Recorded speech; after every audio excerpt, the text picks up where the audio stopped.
आपके साथ वैष्णवी द्विवेदी और एनसीआर की खबरों का रुख करेंगे। बड़ी खबर गुरुग्राम से आ रही है, जहां पर दिल दहला देने वाली वारदात सामने आई। चाकू गोद कर गर्लफ्रेंड की हत्या की गई। सॉफ्टवेयर इंजीनियर ने चाकू मारा। हत्या के बाद इंजीनियर ने भी दी जान। तो मृतक युवक की पहचान श्रेष्ठ मलिक के रूप में हुई है। मृतका की पहचान इशाका के रूप में हुई है। मामले का खुलासा तब हुआ जब परिजनों के काफी फोन करने के बाद भी युवती ने फोन नहीं उठाया। परिजनों के फोन के बाद पुलिस युवती के कमरे पर पहुंची, जहां खून से लथपथ युवती का शव बरामद किया गया। तो गुरुग्राम से ये वारदात सामने आई, जहां पर सॉफ्टवेयर इंजीनियर ने चाकू गोद कर पहले गर्लफ्रेंड की हत्या की। उसके बाद हत्या के बाद इंजीनियर ने भी अपनी जान दे दी।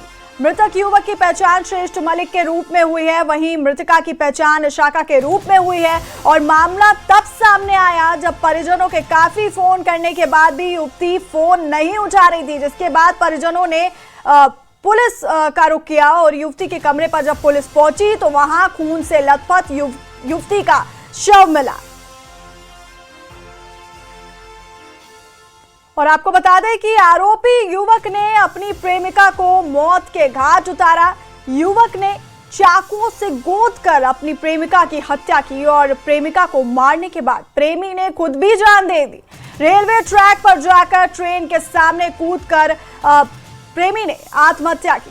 पेशे से सॉफ्टवेयर इंजीनियर का काम करता था ये युवक और जांच के दौरान पीजी में महिला का शव मिला। आपको बता दें कि जब महिला के घर वाले, उसके परिवार वाले उसको फोन कर रहे थे और महिला फोन नहीं उठा रही थी, ऐसे में परिवार पुलिस तक पहुंची और पुलिस जब पीजी में पहुंची तो उस कमरे में महिला का शव मिला, जो कि खून से लथपथ था। तो सॉफ्टवेयर इंजीनियर ने अपनी प्रेमिका को पहले मौत के घाट उतारा, उसके बाद आपको बता दें चाकुओं से गोद कर प्रेमिका की हत्या की और प्रेमिका को मारने के बाद प्रेमी ने खुद भी जान दे दी। रेलवे ट्रैक पर जाकर ट्रेन के सामने कूदकर आत्महत्या कर लिया। पेशे से सॉफ्टवेयर इंजीनियर का काम करता था युवक और जांच के दौरान पीजी में महिला का शव मिला।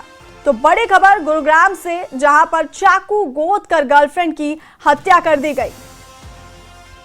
और इसी खबर पर हमारे सहयोगी धर्मवीर शर्मा हमारे साथ फोन लाइन पर हैं। धर्मवीर, इस पूरी वारदात के पीछे का मुख्य कारण, मोटिव क्या सामने आ रहा है? क्या इन दोनों के बीच पहले भी कोई विवाद चल रहा था? पुलिस को क्या कुछ जानकारी मिल पाई है अभी तक? जो युवक है श्रेष्ठ मलिक और जो युवती है, ये दोनों ही एक ही साथ सेक्टर 55 के इलाके में रहते थे।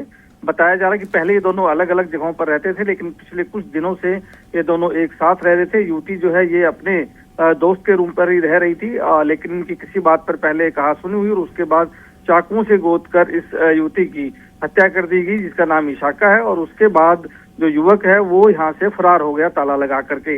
लेकिन जब लड़की के परिजनों ने कई बार फोन किए, फोन नहीं उठाया गया, तो उसके बाद पुलिस को सूचना दी गई। गुरुग्राम पुलिस मौके पर पहुंची तो देखा कि युवती जो है उसकी हत्या कर दी गई है और बाहर से ताला लगा हुआ है।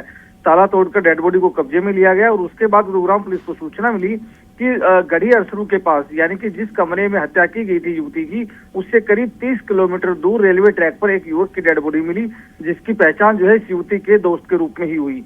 तो उसके बाद गुरुग्राम पुलिस ने कड़िया जोड़ी तो ये सामने आया कि दोनों के बीच विवाद हुआ और उसके बाद पहले युवती की हत्या की गई, उसके बाद युवक ने सुसाइड किया है। फिलहाल गुरुग्राम पुलिस ने दोनों सब कब्जे में लेकर पोस्टमार्टम के लिए भिजवा दिए हैं, लेकिन कोई भी सुसाइड नोट ना मिलने की वजह से साफ नहीं हो पाया है कि हत्या क्यों की गई थी, किस लिए की गई थी। फिलहाल जो पुलिस है वो परिजनों का इंतजार कर रही है। जो परिजन पहुंचेंगे तो उसके बाद हो सकता है कि तस्वीर साफ हो पाए कि आखिरकार इस पूरी घटना के पीछे की असल वजह क्या थी। धर्मवीर, इन दोनों के बैकग्राउंड को लेकर क्या कुछ जानकारी मिल रही है? दोनों मूल रूप से कहाँ के रहने वाले थे और गुरुग्राम में कब से रह रहे थे? और सबसे बड़ा जो सवाल है वो ये है कि पीजी में एक महिला की हत्या कर दी जाती है और किसी को भनक तक नहीं लगती है। बिल्कुल, देखिए दोनों ही अलग अलग जगहों के से रहने वाले हैं। युवती जो है यूपी के रहने वाली है, जबकि युवक जो है ये जो है यहाँ छत्तीसगढ़ का रहने वाला है। लेकिन दोनों क्योंकि नजदीक रहते थे और इसीलिए दोनों के बीच मेल मिलाप हुआ, आपस में जान पहचान हुई। उसके बाद पहले अलग अलग रह रहे थे, लेकिन उसके बाद कुछ दिन पहले ये दोनों एक ही साथ रहने लगे। युवती जो है वो अपना जहाँ रहती थी उस जगह को खाली करके युवक के पास ही रहने के लिए आ गई थी। तो फिलहाल गुरुग्राम पुलिस परिजनों का इंतजार कर रही है, जैसे आएंगे उसके बाद बहुत कई सारी चीजें सामने आ सकती हैं। जी बहुत शुक्रिया आपका धर्मवीर, ये तमाम जानकारी हम तक पहुंचाने के लिए। तो बड़ी खबर गुरुग्राम से आप तक पहुंचा रहे थे, जहां पर दिल दहला देने वाली ये वारदात सामने आई। चाकू गोद कर गर्लफ्रेंड की हत्या की गई। सॉफ्टवेयर इंजीनियर ने चाकू मारा और हत्या करने के बाद इंजीनियर ने खुद की भी जान ले ली।